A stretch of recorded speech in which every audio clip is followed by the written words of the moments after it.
Hello everyone. Methods of measuring price elasticity of demand. Methods of measuring price elasticity of demand में कल हम लोगों ने ratio method cover किया था, बराबर।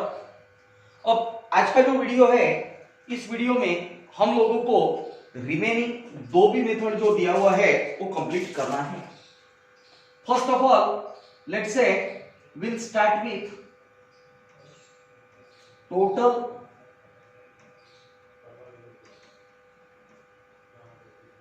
Expenditure method. क्या हो?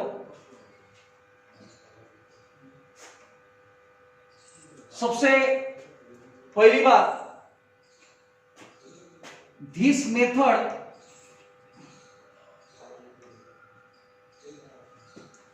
was given by doctor Alfred martial. अब एक्चुअल में अगर कब देखा जाए तो ये तीनों भी मेथड डॉक्टर अल्फ्रेड मार्शल ने दिया हुआ है, बराबर। Then next is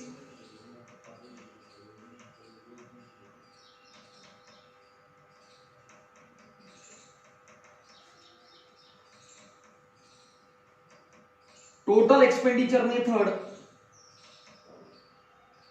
is also known as total outlay method। ख्याल देना बेटा, ये समझना बहुत जरूरी है। टोटल एक्सपेंडिचर मेथड को ही टोटल आउटले मेथड कहा जाता, बराबर।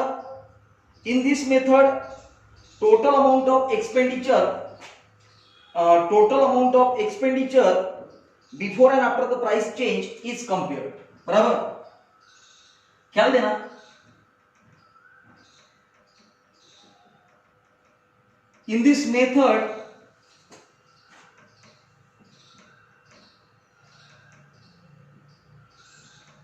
Total expenditure before and after price change is compared. ये हो गया टोटल एक्सपेंडिचर मेथड के बारे में। क्या क्या बताया देखो, सिर्फ 3 सेंटेंसेस याद रखना है। पहला sentence, this method was given by doctor Alfred martial. और भाई टोटल एक्सपेंडिचर मेथड एक किसने दिया हुआ है? Total expenditure method is given by doctor Alfred Marshall, बराबर। Total expenditure method is also known as total outlay method. Total expenditure इसका ही मतलब होता है टोटल आउटले मेथड, बराबर। And in this method total expenditure before and after the price change is compare, बराबर। ख्याल देना। अब यहां पे मैं इसका एक एग्जाम्पल बता रहा हूं। नाउ ट्राई टू अंडरस्टैंड, समझने की कोशिश कर। लेट्स से यहां पे सीरियल नंबर देते हैं, then here price will be given in rupees,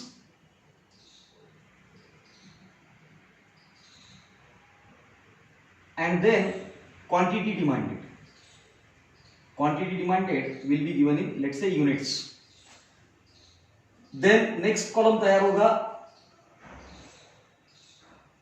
that is of amount का मतलब है प्राइस इनटू क्वांटिटी, बराबर। And then last column we will prepare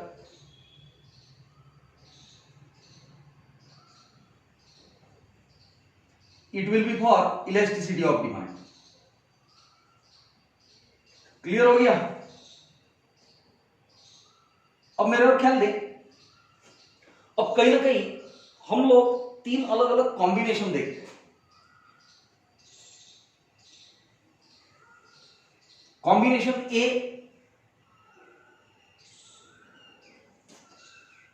then combination B,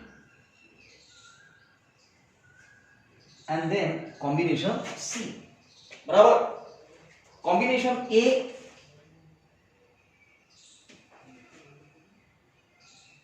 combination B,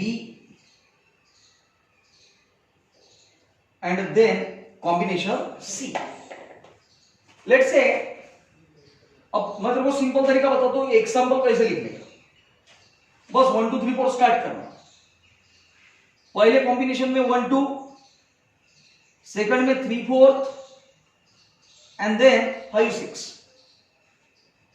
ये जो कॉम्बिनेशन लिखा, इस कॉम्बिनेशन को क्वांटिटी में लिखते समय इनवर्स कर देना. So it will be 6 5 4 3 and then 2 1. और क्लियर हुआ. अब ख्याल दे, जब प्राइस 1 रुपया था तो quantity demanded was 6 unit.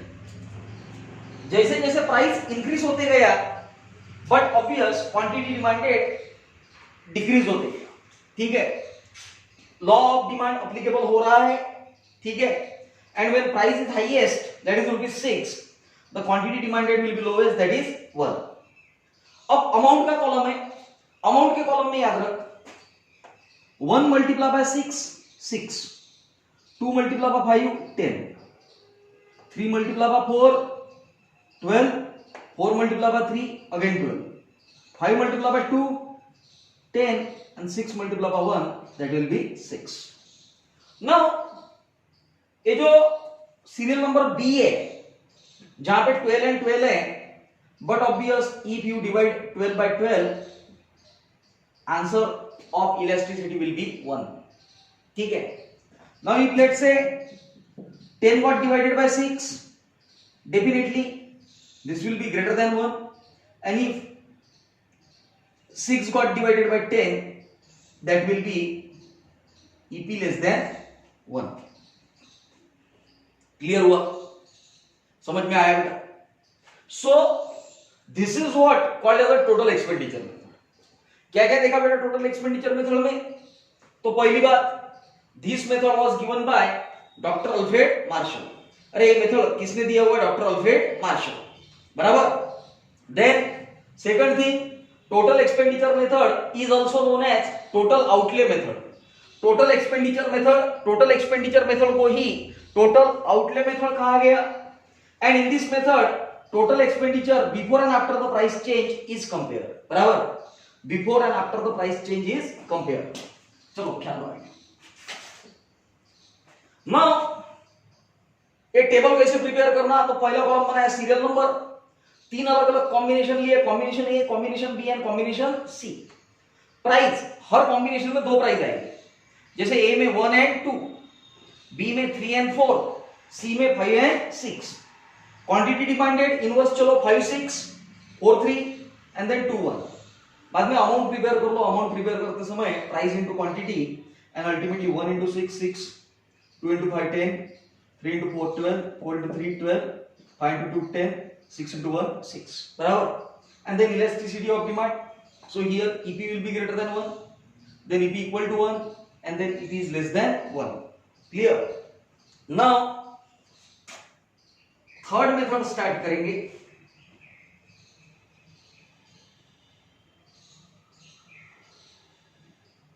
That is geometric method. क्या है? इसमें भी बेसिक इंट्रोडक्शन लिखना है.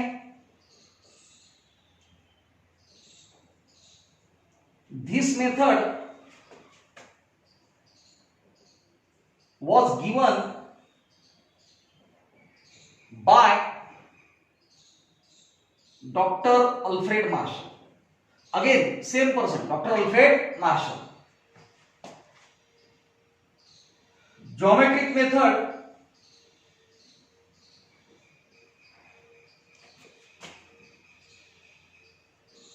is also known as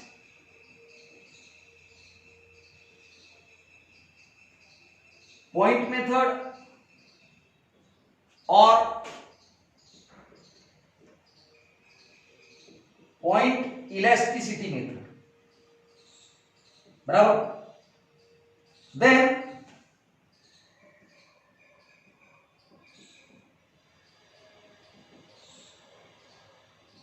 in this method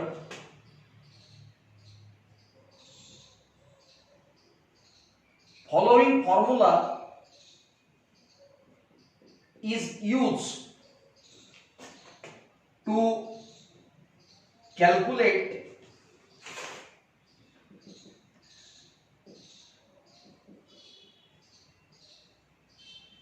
elasticity of demand. Elasticity of demand calculate करने के लिए नीचे दिया हुआ फॉर्मूला इस्तेमाल किया जाता है।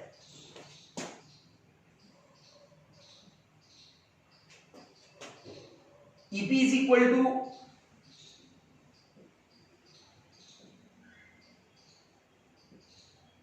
Lower segment of demand curve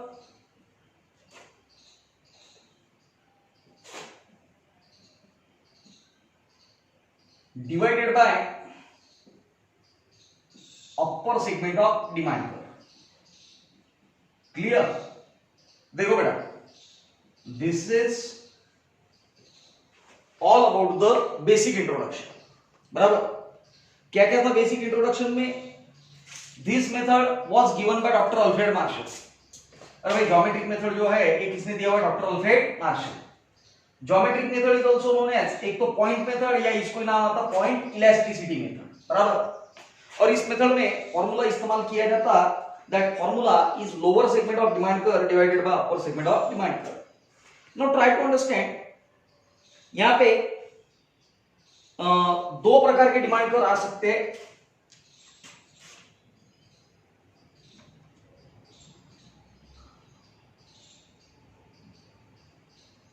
There can be two types of demand curve. पहला, जिसको नाम दिया जा सकता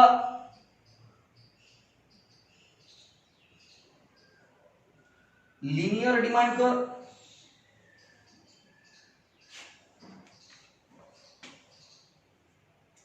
and another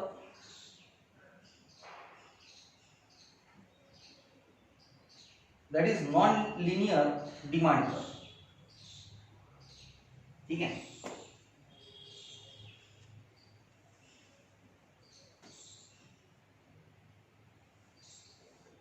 x axis, Y axis, point of origin. Y axis पे हमेशा प्राइस, एक्स एक्सिस पे क्वांटिटी डिमांडेड। ख्याल देना, let's say this is d dash and d dash is nothing but it is a demand curve।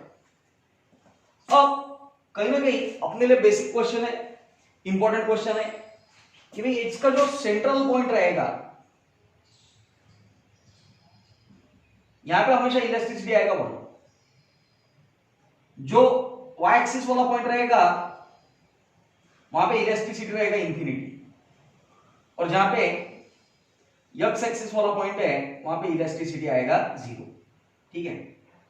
Then ये दोनों के बीच का जो सेंट्रल रहेगा वहां पे याद रखना ईपी इज ग्रेटर देन 1, और ये दोनों का जो सेंट्रल है वहां पे आएगा ईपी इज लेस देन 1। और क्लियर हो गया? So this is all about linear demand curve. Now as far as matter which concerns with the non linear demand curve, let's say again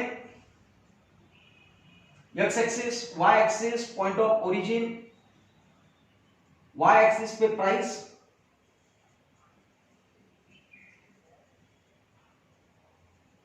x axis पे quantity demanded। this is d dash। और ये जो central point है यहां पे समझने की कोशिश करना,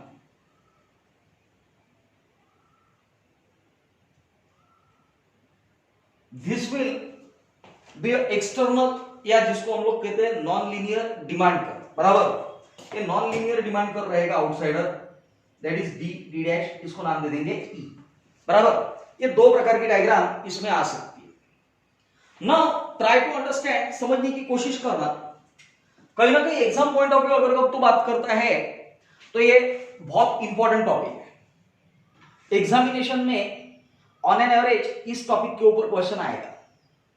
कल का जो मेथड हुआ था इसके पहले की वीडियो में, that is the ratio method, and but obvious ratio method is one of the most important as well as the most popular method. ठीक है, आप लोगों ने भी देखा होगा जहां कहीं पे भी न्यूमेरिकल्स कैलकुलेशन का सवाल आता है, most predominantly we calculate the numerical value by using the ratio method. Now these are the two supplement method, जिसमें हम लोगों ने अभी देखा total expenditure method and another is the geometric method. Method कोई भी रहने दे, basic thing which comes to our mind that these methods were given by Dr. Alfred Marshall. Clear हो गया?